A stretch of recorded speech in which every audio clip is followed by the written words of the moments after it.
राजाधिराज सद्गुरुनाथ श्री भाऊसाहेब महाराज की जय। राजाधिराज सद्गुरुनाथ श्री काळसिद्धेश्वर महाराज की जय। गुरुर्ब्रह्मा गुरुर्विष्णू गुरुर्देवो महेश्वरा गुरु साक्षात परब्रह्मा तस्मै श्री गुरुवे नमः। ब्रह्मानंदं परमसुखदं केवलं ज्ञानमूर्तिं द्वन्द्वातीतं गगनसदृशं तत्त्वमस्यादिलक्ष्यम् एकं नित्यविमलमचलं सर्वधी साक्षिभूतं भावातीतं त्रिगुणरहितं सद्गुरुं तं नमामि। श्रीगुरुचरणप्रतापे पुण्यपापे जाले त्रिभुवन समतीर्थे ज्ञानगंगे मिळाले। शुभाशुभ पाहता भावना राम झाले निशिदिन गुरुराया उन्मनी झोपाले। जय जय रघुवीर समर्थ राजाधिराज सद्गुरुनाथ सिद्धरामेश्वर महाराज की जय। राजाधिराज सद्गुरुनाथ श्री भाऊसाहेब महाराज की जय। राजाधिराज सद्गुरुनाथ श्री काळसिद्धेश्वर महाराज की जय। श्री राम श्रीमद्दासबोध दशक चौथा समास सातवा दास्य भक्ति निरूपण पढ़ना प्रारंभ करता हूँ जी महाराज। श्री गणेशाय नमः। श्री सरस्वती नमः। श्री गुरुभ्यो नमः। श्री समर्थ सद्गुरु सिद्धरामेश्वराय नमः। श्री समर्थ सद्गुरु काळसिद्धेश्वराय नमः। श्री राम मागा झाले निरूपण सहावे भक्तीचे लक्षण आता ऐका सावधान सातवी भक्ती सातवे भजन ते दास्य जाणावे पडिले कार्य तितुके करावे सदा सन्निधची असावे देवद्वारी देवाचे वैभव सांभाळावे न्यून पूर्ण पडोची निदावे चढते वाढते वाढवावे भजन देवाचे भंगली दिवाले करावे मोडली सरोवरे बांधावे सोपे धर्मशाळा चालवावी नूतनची कार्ये नाना रचना जीर्ण जर्जर त्यांचे करावे जीर्णोद्धार पडिले कार्य ते सत्वर चालवीत जावे। जय जय रघुवीर समर्थ राजाधिराज सद्गुरुनाथ श्री काळसिद्धेश्वर महाराज की जय।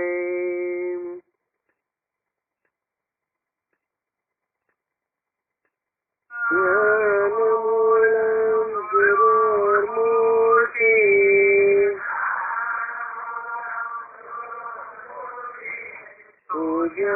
पूजामूलं गुरुपदवी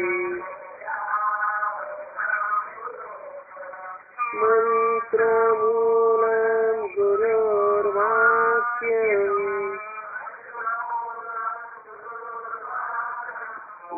मोक्षमूलं गुरुकृपा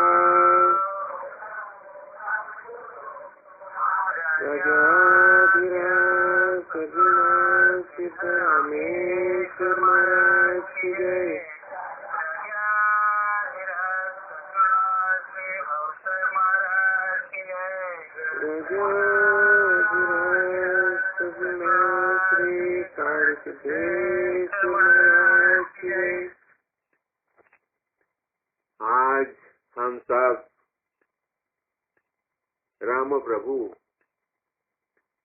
का दर्शन करके आए हैं और राम प्रभु का दर्शन कर रहे हैं। और इतना ही नहीं, हमारे अंदर जो राम प्रभु मौजूद है उसको समझने की हम सब चेष्टा कर रहे हैं। आज है राम नवमी, तो चैत्र शुद्ध नवमी। तो इस दिन क्या हो गया? राम प्रभु का जन्म हो गया है। देखिए,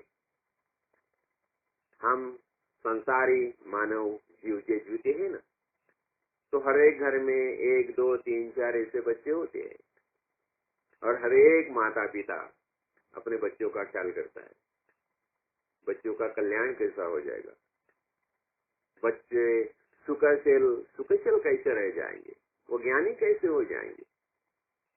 हर एक माँ बाप की तमन्ना होती है कि हमारे जो बच्चे हैं वो ज्ञान दृष्टि से पक्के होने चाहिए। यही भाव हमारे भगवान का रहता है। हमें किसने निर्माण किया? प्रभु ने हमें निर्माण किया। पार्वती परमेश्वर, लक्ष्मी नारायण, ये त्रिदेव जो है, ये त्रिदेव ही हमारे माँ बाप है।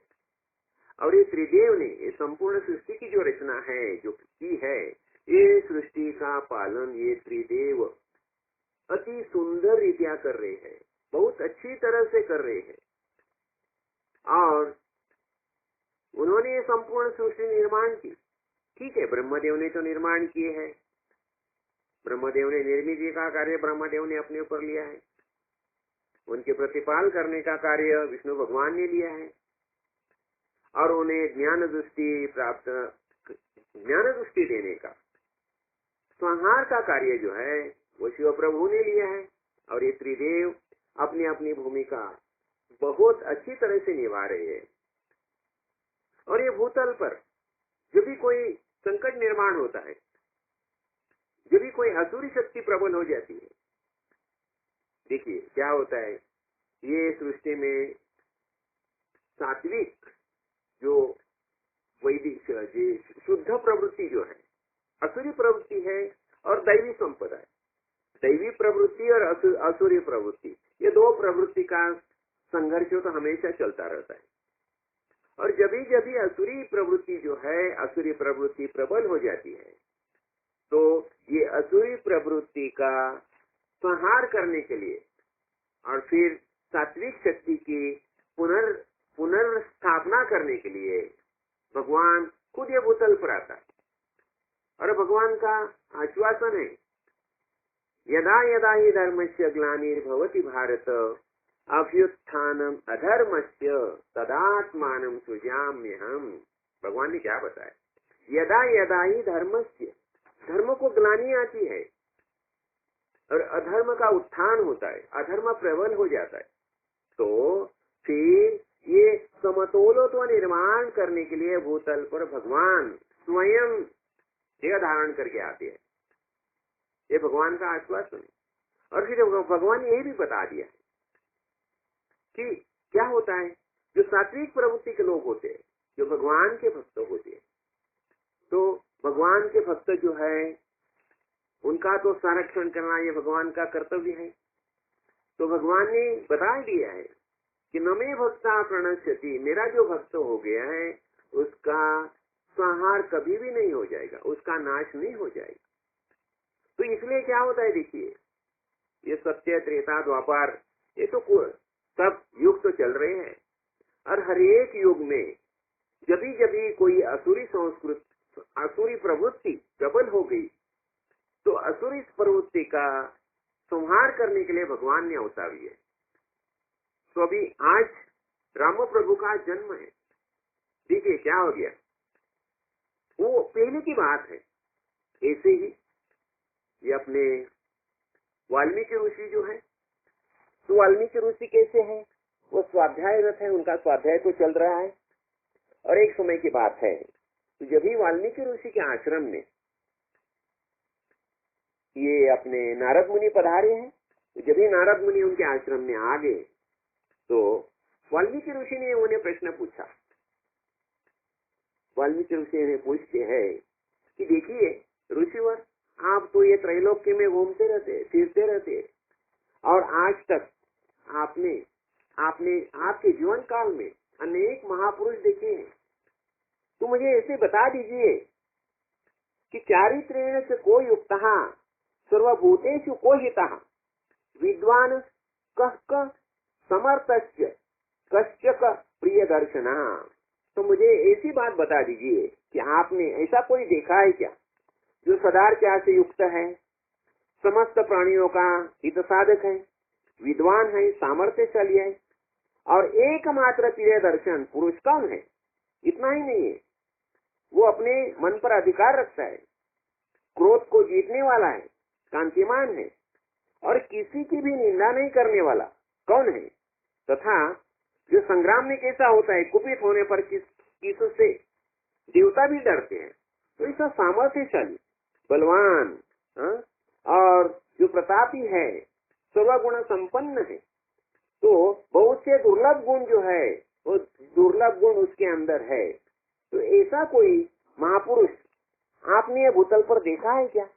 सर्वगुण संपन्न, धर्मात्मा, और इतना ही नहीं है, अनेक बातों में जो आदर्श है, जो मर्यादा पुरुषोत्तम है, सबको संपूर्ण विश्व जो है, ये विश्व वसुधैव कुटुंबकम, ये भाव से जो जीता है, संपूर्ण विश्व में भगवान का रूप देखता है, ऐसा कोई आदर्श पुरुष आपने भूतल पर देखा है क्या? सर्वगुण संपन्न ऐसा। तो उसी समय नारद मुनि बताते हैं, देखिए ऐसा जो महापुरुष, आप जिस महापुरुष की आप अभिलाषा कर रहे हैं, तो ऐसा महापुरुष इक्ष्वाकु कुल में उत्पन्न होने वाला है, और वो विख्यात हो जाएगा, जो लोगों में राम नाम से विख्यात हो जाएगा। वो मन को वश में रखने वाला, महाबलवान, शांतिमान, धैर्यवान और जितेंद्रिय होगा।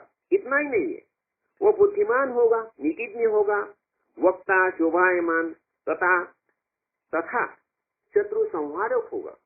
उसके राज्य में सब प्रजा जो है, प्रजा का पुत्रवत पालन किया जाएगा। तो ये सब बातें जब भी आपने इसने सुनी वाल्मीकि ऋषि ने, तो वाल्मीकि ऋषि सोचने लगे कि ऐसा महापुरुष कौन है। ये सब बातें तो नारद मुनि ने बता दी है, और ऐसा ही वाल्मीकि ऋषि अपने आश्रम में घूम रहे हैं, आश्रम के बाजू में जहाँ वह तमसा नदी है, तो तमसा नदी के बाजू में उनके शिष्य जो है भारद्वाज, वो कुछ शिष्य के साथ वो घूम रहे हैं। वो तमसा के तट पर घूमते समय उसने वो देखा, बहुत बड़ा सुंदर है, सौंदर्य है सब, और उसने भारद्वाज को बोला, ठीक है, अभी ये मलविरहित ऐसी जो ये नदी है, ये नदी में मैं स्नान करने वाला हूँ। और उसी समय वो देखता है एक पेड़ के ऊपर दो क्रौंच पक्षी है, युगुल है, क्रौंच युगुल है, और उनका आपस में मेल जुलना चालू है, तो उनकी लीला चालू है। तो ऐसे समय एक व्याध ने क्या किया, जो क्रौंच पक्षी में जो नर पक्षी जो है, उसे उसने बाण छोड़ दिया उसके ऊपर, और वो बाण छोड़ने के बाद वो क्रौंच पक्षी जो है नीचे गिर गया, मरणासन्न ऐसा हो गया। तो जब ये परम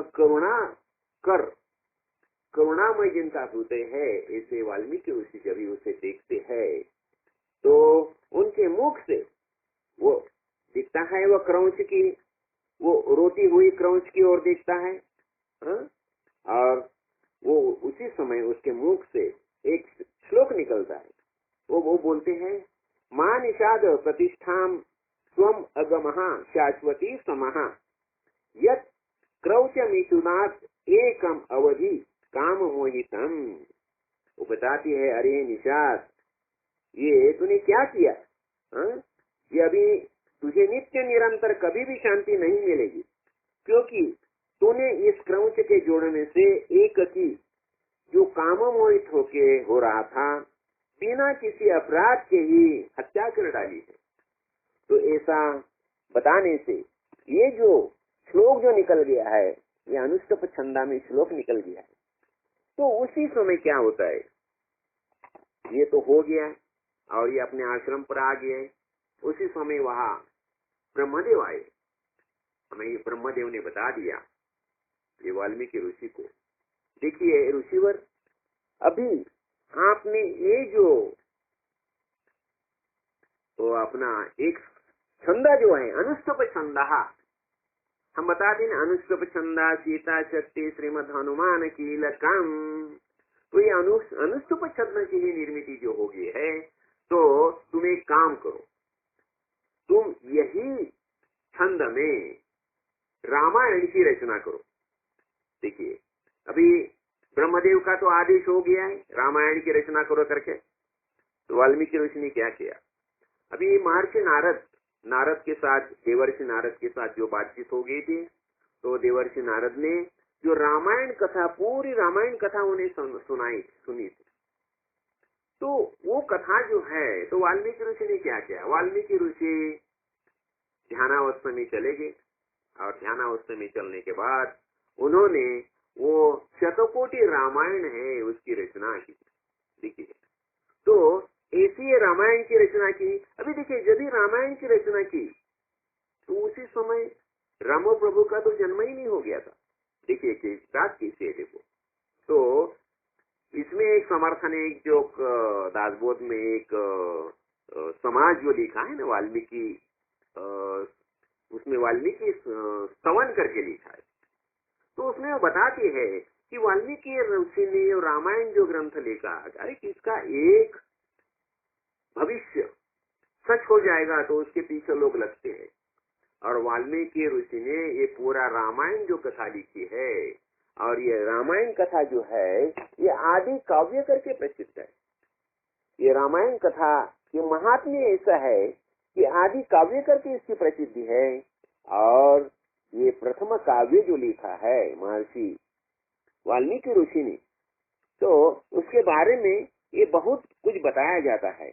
और ये कल्याणकारक ऐसा जो ये काव्य जो लिखा है, ये प्रथम काव्य है, आदि काव्य है और सबसे बेहतर ऐसा काव्य माना जाता है, पहला काव्य माना जाता है।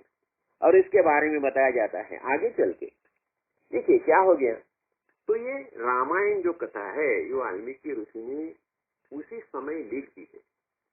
जब ये रामो प्रभु का, देखिए क्या हो गया, अभी राम प्रभु का जन्म हो गया है, और जन्म होने का कारण जो है हम जानते हैं कि उसी समय क्या हो गया था, रावण जो है, तो रावण ये पुलस्त्य ऋषि जो है, तो उसका ये बेटी का बेटा है, तो ये ब्रह्मदेव का नातू भी माना जाता है। तो रावण ने बहुत बड़ी तपस्या की थी, उसने शिव शंकर को प्रसन्न किया और शिवजी से सबसे महान भक्त करके प्रशस्ति प्राप्त की थी। लेकिन आगे चल के उसे ऐसा लगा कि नहीं, शिवजी मेरे ही घर में रहने चाहिए। देखिए उसी समय ऐसा बताया जाता है कि अनेक जो असुर जो है, असुर, देखो प्रवृत्ति असुरी कैसे होती है, देखो तो अनेक असुरों ने जो तपस्या की, वो तपस्या बहुत बड़ी बड़ी कठिन तपस्या की है। लेकिन तपस्या करने के बाद भगवान प्रसन्न होने के बाद भगवान से क्या मांगना चाहिए, इसका विवेक उनके पास नहीं है, असुर के पास विवेक नहीं है। तो असुरों को क्या लगता है, एक तो क्या है, मुझे अमरत्व चाहिए, नहीं तो क्या है, मैं सबसे बड़ा होना चाहिए, मैं सबसे प्रतिभावान होना चाहिए, मैं सबसे बलवान होना चाहिए। ये तो होगी बात। और इतना ही नहीं है, ये भगवान मेरे ही घर बनाने चाहिए। तो रावण का ऐसा ही हो गया। तो रावण को लगा नहीं, उसने शिव शंकर को बताया कि नहीं, आप मेरे घर में रहने का। लेकिन भगवान क्या होता है, भगवान तो सबका है। अंतर्यामी भगवान है, सबके अंदर भगवान ही बैठा है। इतना ही नहीं है, संपूर्ण विश्व भगवान ने निर्माण की है। और ये विश्व क्या है? भगवान की लीला है, भगवान का खेल है, खेल। हम बोलते हैं ना, एकाकी न रमते द्वितीयम इच्छति। जब भी भगवान को लगा कि नहीं, मुझे खेलना है, क्रीड़ा करनी है, आनंद अनुभवना है। जैसे श्री कृष्ण भगवान ने रास क्रीड़ा की है। रस क्रीड़ा इसका अर्थ क्या है? लीला, आनंद अनुभवना। ये रस स्वरूप भगवान है, उसकी अनुभूति लेना। तो ऐसी इसलिए क्या हो गया, जब भी शिवजी रावण के यहाँ रहने के लिए नहीं गए तो रावण का शिवजी के खिलाफ आचरण शुरू हो गया। फिर रावण ने ब्रह्मदेव को प्रसन्न किया और ब्रह्मदेव से वरदान प्राप्त किया कि मुझे देव, दानव, यक्ष, किन्नर, ये इनमें से किसी के भी हाथ से मृत्यु नहीं होनी चाहिए। देखिए, उसने वरदान में मानव को तो लिया ही नहीं था। रावण का कहना ऐसा था, अरे मानव क्या, मुझे क्या करता है, मैं एक फूंक मारूंगा तो मानव को कहां का कहां उड़ा दूंगा। इसलिए मानव के बारे में उसने सोचा ही नहीं। इसलिए भगवान ने क्या किया, विष्णु भगवान उसी समय ये मानव रूप में जन्म लिया है, वही राम प्रभु करके भूतल पर जन्म लिया है। और उसी समय अनेक देवता जो है, ये देवताओं के अंशावतार जो है, वो वानर योनि में जन्म लेके आए। देखो मारुति राय तो ये रामायण, जब भी हम सोचते हैं रामायण के बारे में, तो मारुति राय को हम भूल ही नहीं सकते। तो मारुति राय भी ईशान रुद्र का अवतार है। सुग्रीव जो है वो भी सूर्य पुत्र है। नल, नील, जाम्बुवंत, ये सब जो है ये अनेक देवताओं के अवतार है। तो ऐसी ये भगवान की योजना थी और भगवान की योजना अनुसार ये सब भूतल पर देह धारण करके आए हैं। अभी देखिए, ये राम प्रभु के बारे में जो बताना होगा, तो देखो रामायण जो कथा जो है ना, ये रामायण कथा हमारे परंपरा में अनेक साल से चालू है। इतना ही नहीं है, यदि समुद्र मंथन हो गया तो समुद्र मंथन के समय जो हलाहल निर्माण हो गया, तो हलाहल शिवशंकर ने संपूर्ण विश्व के कल्याण के लिए खुद प्राशन किया है। और हलाल के कारण उनका जो दाह हो रहा था, वो दाह शांत करने के लिए शिवजी ने भी राम नाम का जप किया। अभी देखिए, अभी ये राम नाम जो जप किया है, वो राम कौन सा राम? देखो, उसी टाइम राम प्रभु का तो जन्म ही नहीं हो गया। तो यही राम जो है वही आत्मा राम है। तो वास्तव में श्री राम जय राम सकल म्हणती परिनिर्णती राम कैसा। राम तो कालचा पुत्र दशरथाचा, काळीचा आत्मा राम है। ये अनंत काल का जो आत्मा, यही वास्तविक राम है और यही राम प्रभु हमारे सबके अंदर मौजूद है।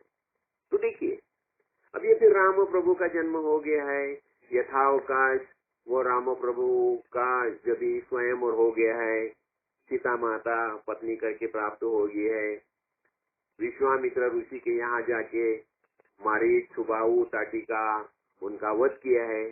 उसी समय क्या होता था, देखो अनेक ऋषि थे, ये दंडकारण्य में अनेक ऋषि थे, तो उनका तो यज्ञ याग तो चलता रहता था।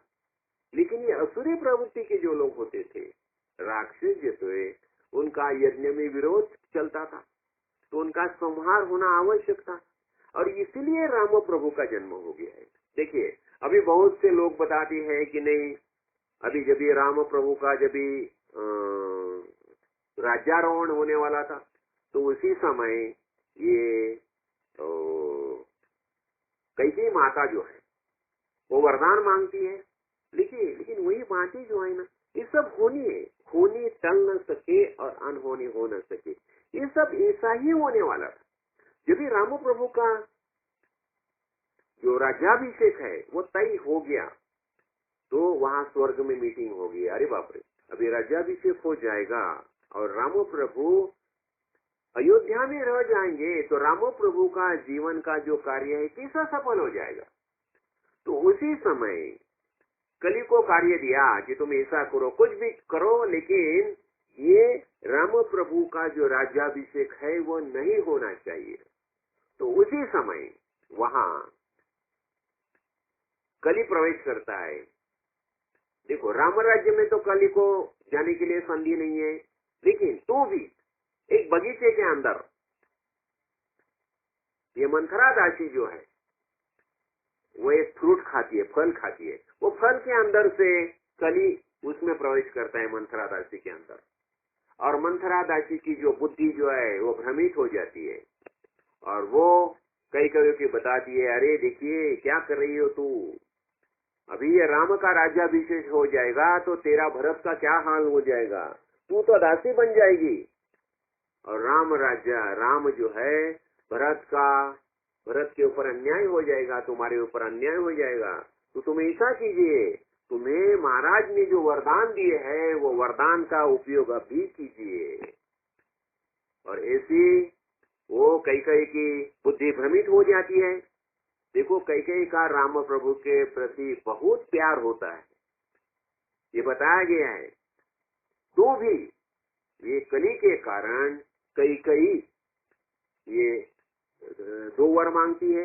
एक वर रामो प्रभु का 14 वर्ष वनवास और दूसरा वर भरत का राज्याभिषेक। ठीक है, उसमें दशरथ का प्राण जाता है। और अब हमें ये भी पता है ये प्राण जाने का कारण क्या है। श्रावण बाल का जो मृत्यु हो गया है दशरथ राजा के हाथ से, तो श्रावण बाल का माँ बाप जो है उन्होंने शाप दिया था, तुम्हारा भी मृत्यु हमारे जैसा पुत्र योग के कारण हो जाएगा। देखिए, हर एक बात ये जो है ना, ये कर्म का हिसाब से बताई गई है। तो ठीक है, राम प्रभु अभी आए वनवास में, रावण सीता माता का हरण कर लेते हैं, सीता माता का हरण हो गया है, सीता माता लंका में गई है। वो भी क्या है, वो सब बातें निश्चित है, जैसी होनी है वैसी हो रही है। फिर राम रावण युद्ध हो गया है और रावण युद्ध में रावण का पराभव हो गया है। वहां की बातें भी देखिए, वो युद्ध जो हो गया है, तो युद्ध के समय भी एक बातें जो बताई गई है। वहाँ मारुति राय देखिए ना, मारुति राय का भी भूमिका देखिए कितना महत्वपूर्ण है।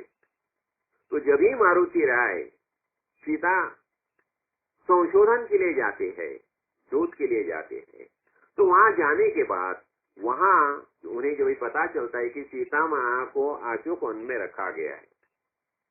पहला तो वो पूरा अयोध्या अपना लंका नगरी घूम के देखते हैं, कहाँ भी सीता माता का पता नहीं लगता। उसी समय वो विभीषण का घर देखते हैं, तो विभीषण के घर में उन्हें राम मारुति राय को लगता है कि नहीं, वहाँ कुछ धार्मिक आचरण दिखता है, सात्विक आचरण दिखता है। तो जो विभीषण का घर जो है मारुति राय ने देख लिया था। देखिए, मारुति राय भी कुछ मामूली आदमी नहीं थे, उनका संभाषण चातुर्य देखिए, उनका विवेक देखिए, उनकी बुद्धिमत्ता देखिए। इसलिए बताया गया ना राम रक्षा में, बुद्धिमताम वरिष्ठम, ऐसी बुद्धि थी। वो मानस शास्त्रज्ञ थे, संस्कृत के पंडित थे।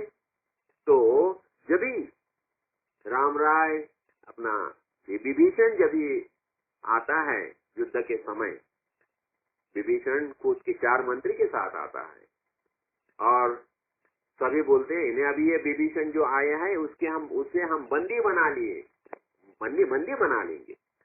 तो राम प्रभु पूछते हैं सबको क्या करना, किसी हरे का क्या क्या राय है देखते हैं।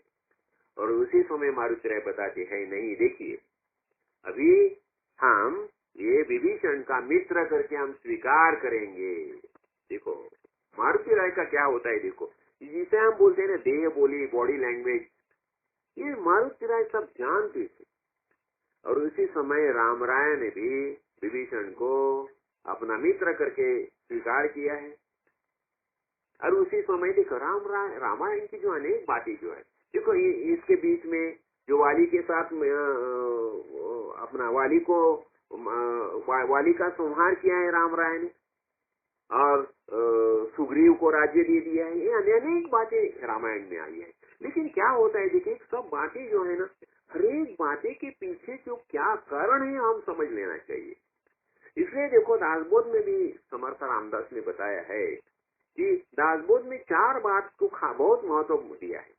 पहले तो हरि कथा निरूपण, पहला हरि कथा, दूसरे राजकारण, तीसरा सावधपण सर्व विषयी, चौथा अत्यंत साक्ष्य। पहले क्या हरि कथा, तो हरि कथा जो है भगवान ने क्या किया, देखो हरि कथा के माध्यम से भगवान ने ये ज्ञान की बातें सबको समझाई है।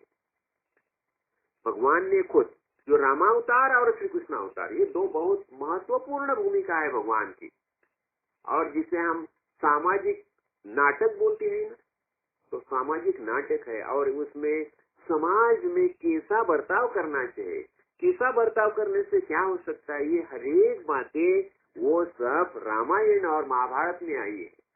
तो इसलिए रामायण और महाभारत ये हमारे वैदिक संस्कृति के बहुत महत्वपूर्ण ऐसे पिलर स्तंभ माने गए। तो हमें हरेक को रामायण और महाभारत का अध्ययन करना ही चाहिए। देखिए भगवान ने क्या किया, भगवान ने सृष्टि तो निर्माण की, और सृष्टि निर्माण करने के बाद सबको ज्ञान प्राप्त होना चाहिए, इसलिए वेद की निर्मित की।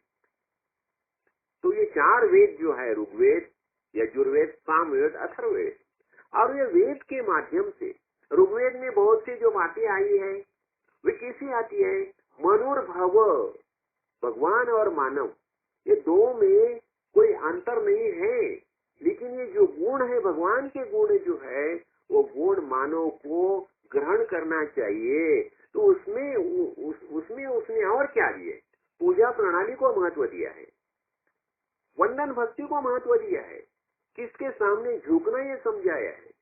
यजुर्वेद में उसने यज्ञों को प्राधान्य दिया है, परोपकार को प्राधान्य दिया है।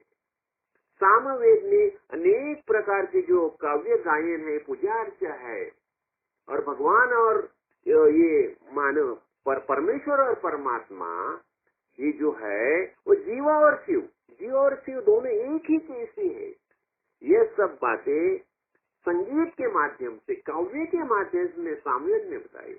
और अथर्ववेद में ऐसा बताया है कि हरेक आदमी के जीवन में अनेक संघर्ष निर्माण हो जाएंगे, लेकिन अनेक जो संघर्ष निर्माण हो जाएगी वो संघर्ष में समर्थ रूप से कैसा खड़ा होना चाहिए,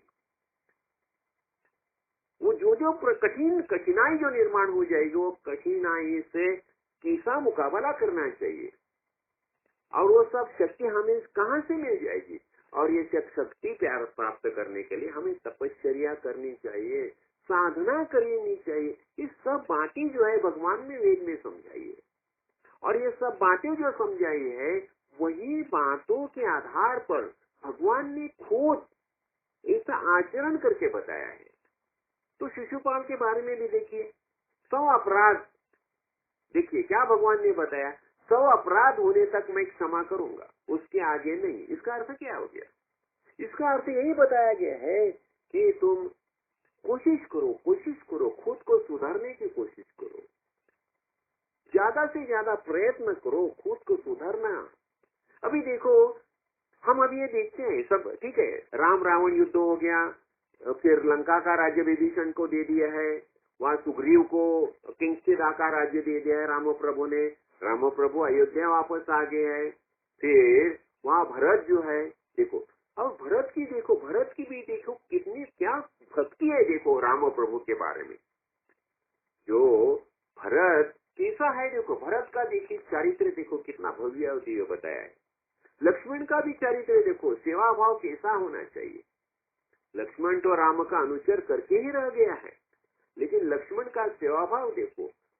फिर भरत की भक्ति देखो, जब भी भरत राम प्रभु को वापस लाने के लिए जाते हैं तो भरत बता दे, देखिए ये राज्य आपका राज्य है और आप राज्य करने के लिए आप वापस अयोध्या चलिए।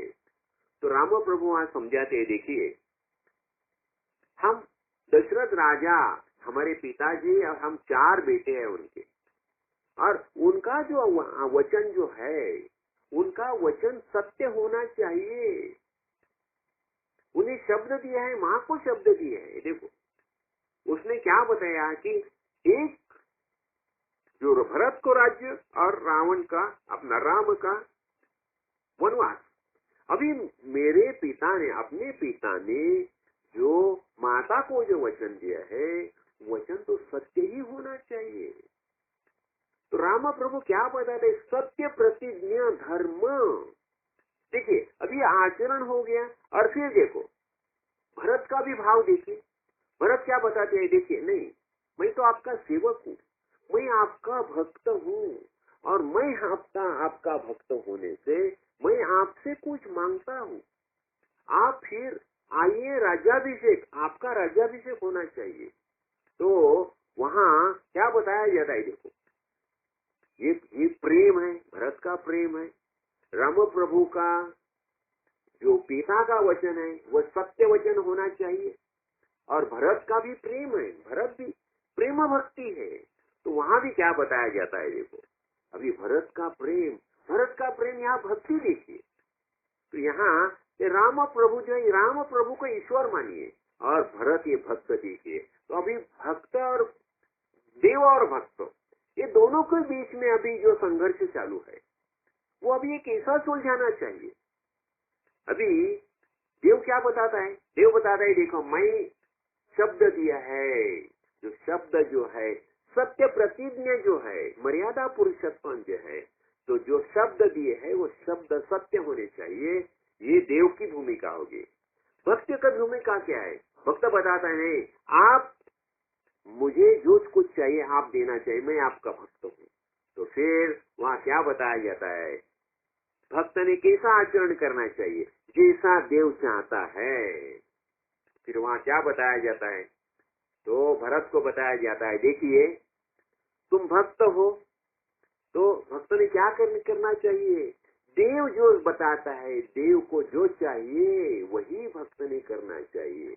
तो देव क्या बताता है कि ठीक है, ये तुम्हें पादुका चाहिए, मेरी पादुका ले लो, और ये जो राज्य जो है, ये 14 वर्ष तुम मेरा राज्य करके संभालो, बस मेरी धरोहर करके तुम संभालो, और उसके बाद मैं आके मैं ग्रहण करूंगा। यहाँ क्या होगी, भक्त की भूमिका जो है वो भी वैसे ही पक्की हो गई, और भगवान की भूमिका, दोनों भूमिका देखो कैसी है। तो ये जो बातें हैं, जब भी इसके बारे में हम सोचते हैं तो हमें पता चलता है भक्त का भाव कैसा होने चाहिए और भगवान का भाव कैसा होने चाहिए। इसमें दोनों की विजय है, भगवान की भी विजय है और भक्त की विजय है। तो भक्तों को क्या करना चाहिए, जैसा भगवान चाहता है वैसा भक्त ने करना चाहिए। और दूसरा, भगवान भी क्या होता है, भगवान के भी एक नियम है, ये भी बताया जाता है। नहीं देखो, एक बात मैंने ऐसे सुनी कि जब भी ध्रुव को, देखो तपस्या करने को तो सब जाते हैं, हर एक को अपनी अपनी तपस्या का फल ही दिया जाता है, लेकिन भगवान कभी पक्षपात नहीं करता। जब भी भक्त पूर्ण समर्पण करता है तो उसके समर्पण के लिए जो आवश्यक है वो फल उसे मिलना ही चाहिए, वो दिया जाता है। यही भक्ति का मूल्य। और भक्त जो भक्त होता है वो भगवान से कुछ नहीं चाहता, वो इतना ही चाहता है, नहीं मैं बस तुम्हारा मैं भक्त करके रहूंगा। तो यही भक्ति भाव जो है।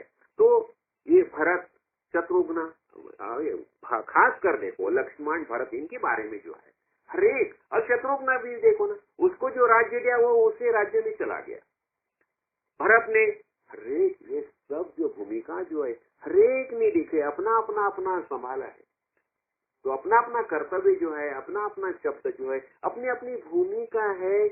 हर एक ने अपनी अपनी भूमिका में अतिशय उत्तम प्रकारे कार्य किया है। तो ये रामायण के बारे में, मारुति राय का देखो, मारुति राय का तो भूमिका हरेक हरेक हरेक, जिसमें मारुति राय का भी भूमिका कितनी पक्की है देखो, पूर्ण ज्ञान दृष्टि से सब चलता है। अभी एक बात जब भी हम देखते हैं मारुति राय के बारे में, तो जब भी यहाँ जाता है देखो, मारुति राय यहाँ जब अयोध्या में जाता है, तो अयोध्या में जाता है, सीता माता तो खाली नीचे है, पेड़ के नीचे बैठी है, और मारुति राय ऊपर पेड़ के ऊपर बैठे हैं। तो मारुति राय ने सोचा अभी मैं नीचे सीता माता के सामने जाके खड़ा रहूंगा तो सीता माता शायद डर जाएगी, ये क्या है, कौन है। तो इसलिए पहले मारुति राय क्या करते हैं देखिए, वो कीर्तन शुरू करते हैं, राम प्रभु का, रघुवंश का कीर्तन शुरू करते हैं। अभी रघुवंश और राम प्रभु के बारे में जैसा जैसा मारुति राय बताना शुरू करते हैं कीर्तन में, तो एक एक बातें जब सीता माता सुन लेती है, तो सीता माता के दिल में ये कहता है, हाँ कोई ना कोई राम प्रभु को राम प्रभु को जानने वाला, राम प्रभु के बारे में जिसके अंतःकरण में प्यार है, ऐसा कोई ना कोई यहाँ मौजूद है। ये भाव उसके अंतःकरण में निर्माण होता है। तो ऐसा आस्ते आस्ते आस्ते उसका जैसा जैसा भाव बढ़ता है, जैसा जैसे वो कीर्तन सुनती है राम प्रभु और रघुवंश के बारे में, तो उसकी मनोभूमि वैसे तैयार हो जाती है। और बाद में मारुति राय वहाँ उतरते हैं, वो बताते हैं, माते मैं राम प्रभु का सेवक हूँ, और वो अपने हाथ में जो ये खून करके जो अंगूठी लाई है वो बताते हैं। तो ये देखो एक हरेक जो बातें है, ये हरेक सब बातें हमें समझनी चाहिए। तो अभी यहाँ जो अनेक जो बातें बताई जाते हैं, तो अभी देखो जैसे राम प्रभु के बारे में भी बताया जाता है कि राम प्रभु कैसे कैसे है। तो राम अपना एक राम रक्षा स्तोत्र जो बताया ना बुद्ध कौशिक ऋषि में, तो उसमें भी बताया गया देखो कि माता रामो मत पिता रामचंद्र, स्वामी रामो मत सखा रामचंद्र, सर्वस्व में रामचंद्रो दयालु, नान्यम जाने नैव जाने न जाने। देखो राम प्रभु के बारे में क्या बताया जाता है, माता रामो मत पिता रामचंद्र, स्वामी रामो मत सखा रामचंद्र, सर्वस्व में रामचंद्रो दयालु, नान्यम जाने नैव जाने न जाने। ऐसे भक्त का भाव हो जाता है ये राम प्रभु के बारे में। और ये देखो ऐसे ही अभी जो भी कोई भक्त बन जाता है ना, तो उसका यही भाव जात होता है। इसके बारे में पहले भी हमने एक देखा, हम ये बताए ना गांधारी माता क्या बताएगी, त्वमेव माता पिता त्वमेव, त्वमेव बंधु सखा त्वमेव, त्वमेव विद्या द्रविणं त्वमेव, त्वमेव सर्वं मम देव देव। देखो ये गांधारी माता श्री कृष्ण भगवान को बताती। अभी देखो गांधारी माता भक्त है, श्री कृष्ण भगवान है, वो भगवान को जानती है और जानती है करके बताती है, ये बातें होती है। ये इसलिए हम यहाँ क्या देख रहे हैं, हम यहाँ भक्त और देव उनका भाव कैसा होता है। जब भी भक्त भक्ति करना लगता है, भगवान से भक्ति करता होता है, तो भगवान और भक्त उनका रिलेशन कैसा होता है, उनका नाता कैसा होता है, उनका संबंध कैसा होता है। तो ये अनेक बातें जो समझाई गई है। तो इसमें देखो अभी रामायण के बारे में, राम प्रभु के बारे में बताना होगा, एक बातें, तो 1 घंटे के अंदर क्या होने वाला है। राम प्रभु के बारे में 1 घंटे में क्या बता सकते हैं। देखिए तो भी हम जो जितना आवश्यक है, अभी देखिए एक बात ख्याल में आई मुझे, वही मैं बता रहा हूँ। अभी देखो ये तो हो गया, राम प्रभु अभी आए, अयोध्या में आए हैं, राज्याभिषेक हो गया है सब, हाँ। और देखो वहाँ लंका में जब सीता रावण वध हो गया, तो सीता माता ने वहाँ अग्नि दिव्य किया है, और अग्नि दिव्य करने के बाद ही राम प्रभु ने सीता माता को साथ लिया है। अभी देखो ये अग्निदेव करने का कारण क्या है? अभी असुर के घर में रहने के बाद वो वापस आ गई है, तो उसे खुद की पवित्रता सिद्ध करनी चाहिए, ऐसा लोगों का भाव होता है। देखिए अभी लोगों का भाव होता है करके लोक रंजन के वास्ते राम प्रभु ने किया है। ठीक है, अभी आए राज्याभिषेक हो गया है, और वहां भी तो राज्य में तो कोई बातें तो चलती रहती है ना। तो कोई एक धोबी ने बताया कि नहीं, अरे वो रावण के घर में इतने दिन थी, तो राम प्रभु ने वैसे उसका स्वीकार कैसे किया, हो गया। चलो ये बात राम प्रभु ने सुन ली, सीता माता ने भी सुन ली। जब सीता माता ने सुन ली तो सीता माता ने निर्णय लिया कि ठीक है, अब हम बलिदान करेंगे खुद का दाव। देखो बलिदान खुद सीता माता राम प्रभु को समझाती है, देखिए आप राजा है तो प्रजा का कल्याण करना अपना काम, आपका काम है, तो प्रजा के रंजन के वास्ते आप मुझे मेरा त्याग करना चाहिए। सीता माता समझाती है राम प्रभु को। एक एक बातें जब हम समझ लेते हैं और सीता माता बताती है उन्हें, देखिए आप बिल्कुल नाराज मत होइए, ये बात है मैंने भी सुनी है।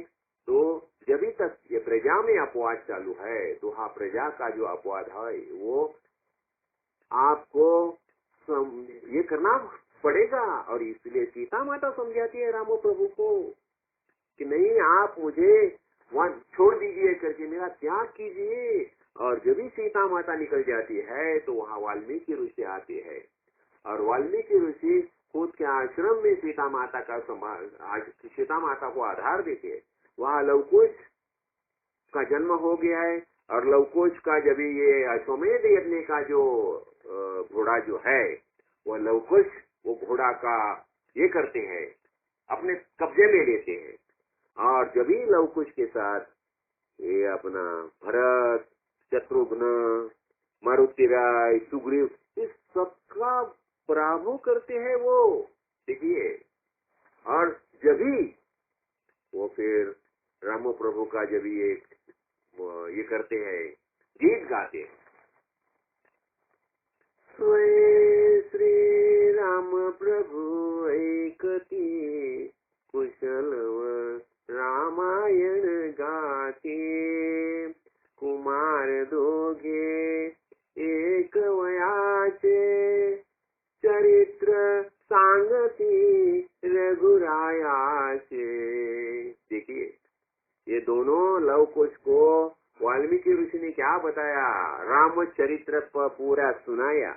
और वही रामचरित्र जो है वो दोनों लव और कुश आके राम राया को सुनाते हैं, सब प्रजा सुनती है। और ये सब चरित्र बताने के बाद ये लव कुश बताते हैं कि हम दोनों जो है आपके ही संतान है। तो राम प्रभु बताते हैं, देखिए वहां भी कि ठीक है तुम मेरी संतान है, लेकिन इसके लिए आधार क्या है। और उसी समय सीता माता वाल्मीकि ऋषि के साथ आती है वही सभा में, और वही सभा में वाल्मीकि ऋषि स्वतः बताते हैं, मैं प्रचेता का पुत्र प्रतिज्ञा पूर्वक बताता हूँ कि सीता, ये दोनों जो बेटे हैं वो राम प्रभु और सीता माता के बेटे हैं। देखो प्रतिज्ञा करके बताते हैं। और उसी समय राम प्रभु बताते हैं कि यही बात सीता माता ने भी बतानी चाहिए। तो सीता माता बताती है कि देखिए मेरे संपूर्ण जीवन में आपसे दूसरा किसी भी पुरुष का मैंने विचार किया नहीं, आप ही मेरे पति है और ये आपके ही बेटे है, इसे बताती है। और आगे बोलती है ये सच है, सच होगा तो ये पृथ्वी माता तुम मुझे आपकी गोद में ले लीजिए। और उसी समय पृथ्वी दिगंबर होती है और पृथ्वी माता आती है और सीता माता को साथ ले जाती है। देखिए, और जब भी सब प्रजाजन देखती है ये दृश्य तो सबको पश्चाताप होता है। सीता माता वही बताती है कि मैं परीक्षा देके मैं थक गई हूँ, अग्नि दिव्य किया, तो अभी पृथ्वी माते तू मुझे साथ ले चलिए, आपकी गोद में लीजिए। पृथ्वी माता प्रकट होती है और सीता माता को बताती है, बेटी चलो मेरे साथ चलो, तेरे लिए यहाँ रहने के लिए अभी कोई ये नहीं, जगह नहीं है। और सीता माता को लेके पृथ्वी माता चली जाती है। तो राम प्रभु एकदम क्रोधावेश में आ जाते हैं, माया जनित, माया से क्रोध आता है उन्हें। और वो बताते हैं पृथ्वी माता को, तू मेरी सीता को वापस दीजिए, नहीं तो मैं क्या करूंगा। तो उसी समय ब्रह्मदेव प्रकट होते हैं वहां, और ब्रह्मदेव राम प्रभु को बताते हैं, देखिए आपका पूर्व जीवन जो है वो जीवन सामने, आपके मूल स्वरूप का ज्ञान सामने लाइए। आप कौन है उसका स्मरण कीजिए। आप साक्षात विष्णु भगवान है, उसका स्मरण कीजिए। और सीता माता जो लक्ष्मी देवी है, आपको ये परम धाम में चली गई है, और जब भी आप परम धाम में जाएंगे तो उसी समय आपसे उसकी मुलाकात हो जाएगी। ऐसे ब्रह्मदेव राम प्रभु को समझाते हैं। देखो फिर राम प्रभु शांत होते हैं। यही एक बात मुझे समझानी है। यहाँ क्या बताया, राम प्रभु को कौन, ब्रह्मदेव समझाते हैं क्या। अभी सीता माता तो चली गई है, पृथ्वी माता के साथ सीता माता चली गई है। और ऐसे ही हम और राम प्रभु को क्या बताया कि आप खुद का स्मरण कीजिए, खुद कौन हो, खुद आप चिन्मय सच्चिदानंद स्वरूप आत्मा है, ये ज्ञान ले लो। इसी प्रकार हम ये भूतल पर जीने वाले सब मानव जो है, हमारे जीवन में ऐसे बहुत प्रसंग आ जाते हैं। तो ऐसे जब भी कठिन प्रसंग आ जाते हैं तो हमें भी समझ लेना चाहिए।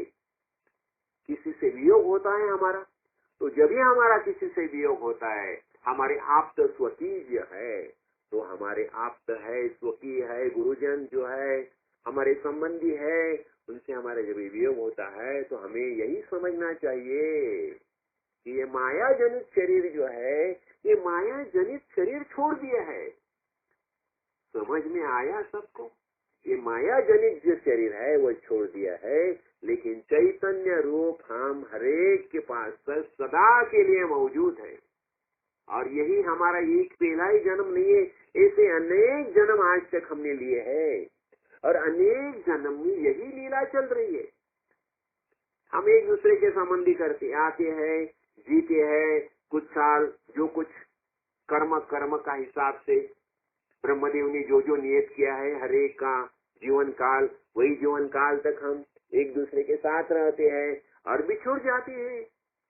लेकिन इसमें सबसे बड़ी महत्वपूर्ण बात क्या है, हमें यही ज्ञान रखना चाहिए कि हम सब चैतन्य रूप आत्मा है। शरीर का तो आना जाना चलता है, इसलिए भगवान ने बताया ना, वासा जीर्णानि यथा विहाय नवानि गृणाति नरोपराणि तथा विहाय शरीराणि जीर्णान अन्यानि संयाति नवानि देहि। देखो, एक शरीर छोड़ दिया, दूसरा धारण किया, तो ऐसी यही बात समझाइए। देखो अभी सीता माता तो चली गई, और इसके पीछे क्या होते हैं, देखो अनेक प्रकार के जो कर्म बंधन जो है, विष्णु भगवान भूतल पर जन्म लेके आए थे, तो उनके भी कुछ कर्म बंधन जो थे, जिसके कारण उन्हें शाप दिया गया था। जब भी भृगु पत्नी का श्री कृष्ण भगवान ने अपना, विष्णु भगवान ने वध किया था, भृगु पत्नी ने क्या किया, जो असुरों को संरक्षण दिया था, तो असुरों को संरक्षण दिया करके विष्णु भगवान ने भृगु पत्नी का शिरच्छेद किया था। तो उसी समय भृगु ने उन्हें शाप दिया था कि जब भी मनुष्य अवतार में तुम जाएंगे तो तुम्हें भी तुम्हारे पत्नी का वियोग सहन करना पड़ेगा। देखिए, तो ये अनेक जो बातें हैं, तो हरेक इसका कर्म का देखो यहाँ क्या होता है, इसलिए क्या बताया जाता है, अदृष्टा दीन जे शरीर तेथा आलिया हरिहर अन्यथा न घड़े अणुमात्र है वेद शास्त्र सम्मत। ये शरीर कैसा है, हम जब ये शरीर धारण करके आते हैं, ये शरीर तो अदृष्टाधीन है, हमारे कर्म का हिसाब से शरीर हमें धाम प्राप्त हो गया है, और कर्म का हिसाब से हम सब शरीर धारण करिए भूतल पर आए हैं। तो ये शरीर का जो कर्म का जो भाग है, जैसा जैसा भोग है, जैसा बताया जाता है ना, कर्मणा जयते जंतु कर्मणि एव विलीयते सुखम दुखम भयम क्षेमम कर्मणि एव विपद्यते। कर्म का हिसाब से जो कार्मिक क्रिएशन है, कार्मिक रिलेशन है, कार्मिक रिएक्शन है, वैसा वैसा ही कर्म का हिसाब से जो हो जाता है। इसलिए प्राधान्य क्या है, कर्म को प्राधान्य दिया जाता है। इसलिए अनेक जन्म संप्राप्त कर्म बंध विदाहिने आत्मज्ञान प्रदानेन तस्मै श्री गुरवे नमः। हम बताते हैं ना कि अनेक जन्म संप्राप्त कर्म बंध, अनेक जन्म के कर्म बंधन है हमारे साथ, और वह कर्म बंधन के हिसाब से हमें अनेक कार्य करनी पड़ती है, अनेक संबंध आती है, तो वो उसी तरह से हमें वो सब सहन करना पड़ता है, भुगतना पड़ता है। हम आनंद अनुभव करते हैं, दुख अनुभव करते हैं, इस सब का कारण होता है कर्म। इसलिए बताया कि अनेक जन्म संप्राप्त कर्म बंध विदाहिने। तो हम जब इस सदगुरु भगवान को शरण जाते हैं तो सदगुरु भगवान क्या करता है, एक कर्म बंधन जो है विदाई, इसका यही करता है, दान करता है। इसका अर्थ क्या हो गया, आत्मज्ञान प्रदान। जब भी हम आत्मज्ञान प्राप्त करते हैं तो एक कर्म बंधन से हम छूट जाते हैं। इसलिए हमें आत्मज्ञान प्राप्त करना चाहिए। ये राम प्रभु के बारे में यही बात है। देखो, राम प्रभु भी शुरू में जब ही पूरा ये अपना राज्य घूम के आए थे तो उसी समय उसने राज्य में जो जो बातें देखी वो बताते हैं कि असुरेण हताशुरा प्राकृताम प्रभुताम याता सर्वम आवर्त्यते जगत। मैंने देखा जो असुर है, जिसमें सौरे ने, वो शूर को मारते हैं। कैसे? पॉइजनिंग करके, फंसा के, झूठ का सहारा लेके। असुरेण हताशुरा। और प्राकृताम प्रभुताम याता, जो नीच जाति के हैं, नीच दर्जे के हैं, वो बड़े बड़े स्थान पर जाके बैठे हैं। और ये सब जो है उल्टे काल चक्र के गर्त में फंस गया है, मुझे जीना ही नहीं। आगे बताते, सुलभ दुर्जन श्लेषा दुर्लभ साधु समागम। जहाँ जाऊँ वहाँ दुर्जन से ही मुलाकात होती है, साधु समागम तो दुर्लभ हो गया है, मुझे जीना ही नहीं है। और उसी समय विश्वामित्र आते हैं, वशिष्ठ और विश्वामित्र दोनों की बात हो जाती है, और वशिष्ठ को विश्वामित्र समझाते हैं कि आप राम के कुलगुरु है, इसलिए हमें ब्रह्मदेव ने जो मेरु पर्वत पर जो बोध किया था, आत्मज्ञान का बोध किया था, वही बोध आप राम प्रभु को कीजिए। देखिए, तो यहाँ क्या बताया जाता है कि आत्मज्ञान, इसी हमें सबको ज्ञान प्राप्त करना चाहिए। तो ये रामायण,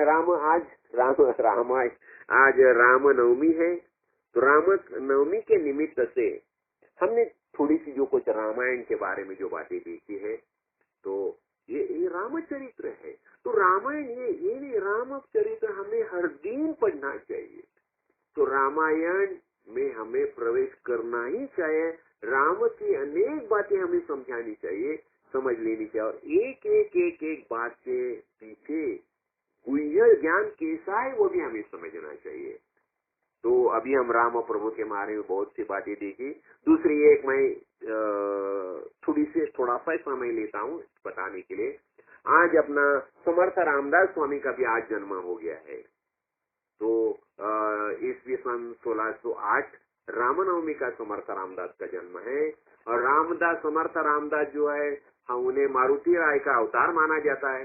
तो समर्थ रामदास ने भी ये भक्ति का प्रसार किया है, और ये भक्ति का प्रसार करने के लिए उन्होंने ये दासबोध नाम का ग्रंथ लिखा है। और दासबोध नाम का जो ग्रंथ है, वो ग्रंथ लिखते समय उसने क्या किया, अनेक ग्रंथ का ये समावेश किया है, अनेक ग्रंथ के अवतरण लिए। उन्होंने खुद उन्होंने ये अपना वेद, उपनिषद, अनेक शास्त्र ग्रंथ का अभ्यास किया है।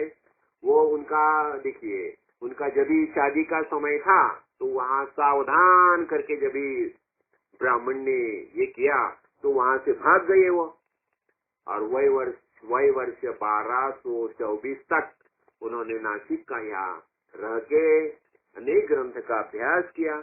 फिर 24 से 36 तक पूरा भारत भ्रमण किया, परिभ्रमण किया और समाज कैसा है वो समझ लिया और उन्होंने भी निर्णय लिया कि नहीं, ये सब मानव जात है, उन्हें भक्ति का आदर्श समझाना चाहिए, भक्ति कैसी करनी चाहिए, भगवान के पास कैसा जाना चाहिए, भगवान की पूजा आरती कैसी करनी चाहिए, ये सब बातें समर्थ रामदास ने बता दी है। इतना ही नहीं, उसी समय जब शिवराय का जन्म हो गया था तो शिवाजी महाराज और समर्थ रामदास ये दोनों ने क्या किया, शिव समर्थ योग हो गया है।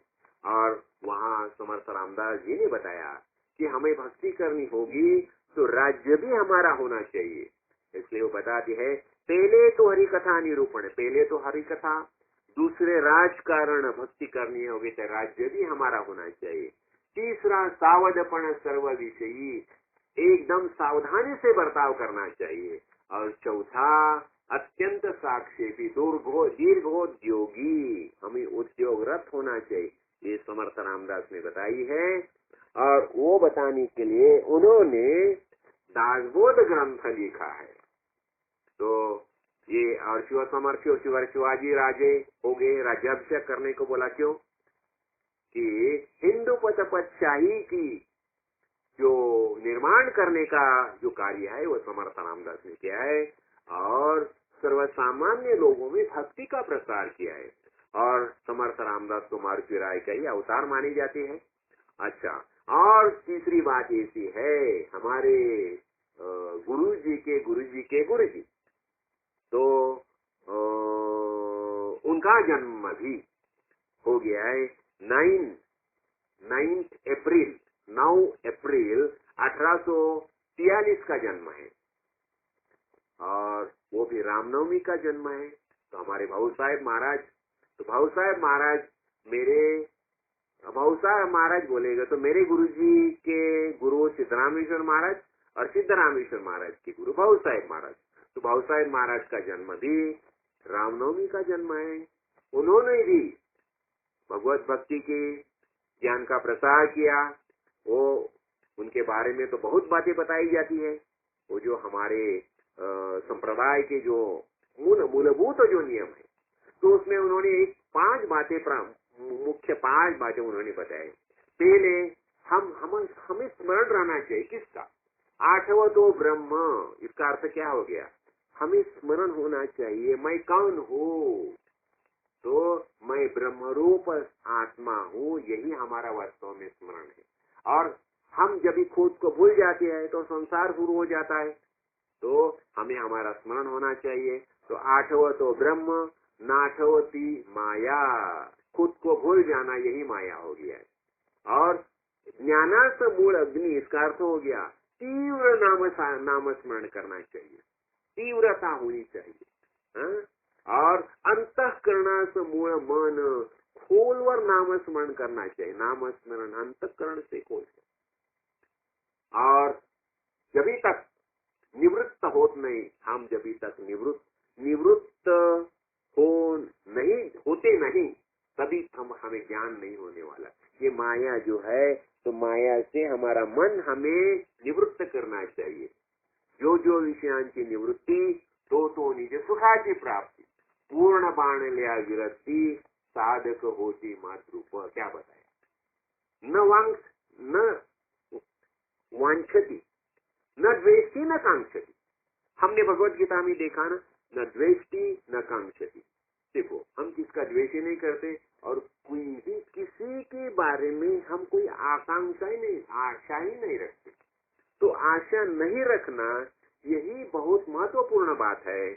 तो इसलिए हमें निवृत्त होना चाहिए। इसका अर्थ क्या, ये संपूर्ण जगत है, ये माइक जगत है, ये समझना चाहिए। और ये माइक जगत समझ के भी हमें आचरण करना चाहिए। तो हमारा अभी देखो, तो हमें अभी क्या करना चाहिए। शिवशंकर ने क्या किया, जब भी उन्होंने हलाल प्राशन किया और हलाल प्राशन करने के बाद वो दाह कम करने के लिए उन्होंने राम नाम का जाप किया। तो हमें भी जप करना चाहिए। तो हम कौन सा जप करेंगे, हमारे ये गुरुजी ने जो हमें ज्ञान दिया है, तो हमें क्या करना चाहिए?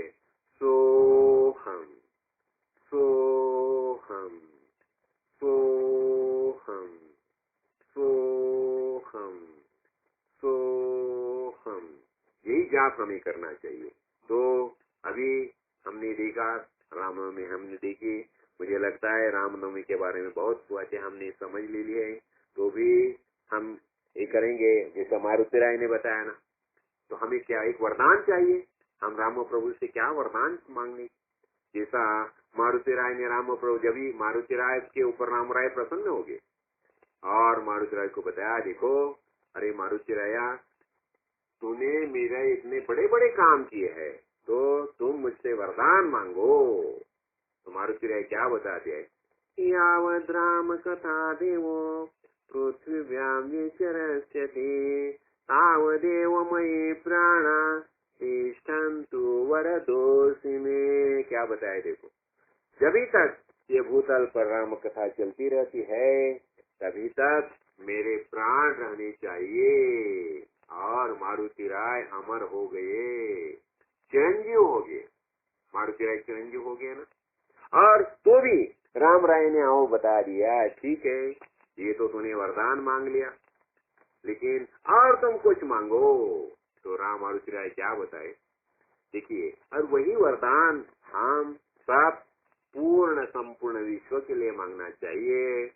सर्वेत्र सुखिनः सन्तु सर्वे सन्तु निरामया सर्वे भद्राणि पश्यन्तु न कश्चित् दुःखमाप्नुयात्। देखिए, ये वरदान मारुति राय ने राम राय के यहाँ मांगा है। क्या मांगा?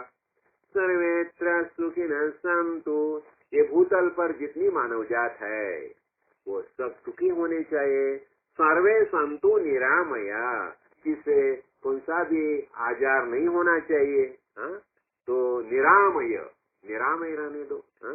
और सर्वे भद्राणि पश्यन्तु, भद्र मीन जेंटलमैन, सात्विक रहने दो, शुद्ध अंतः करने दो तो, और माँ कश्चित् दुःखमाप्नुयात्, और किसी भी कौन से भी प्रकार की दुख नहीं होनी चाहिए।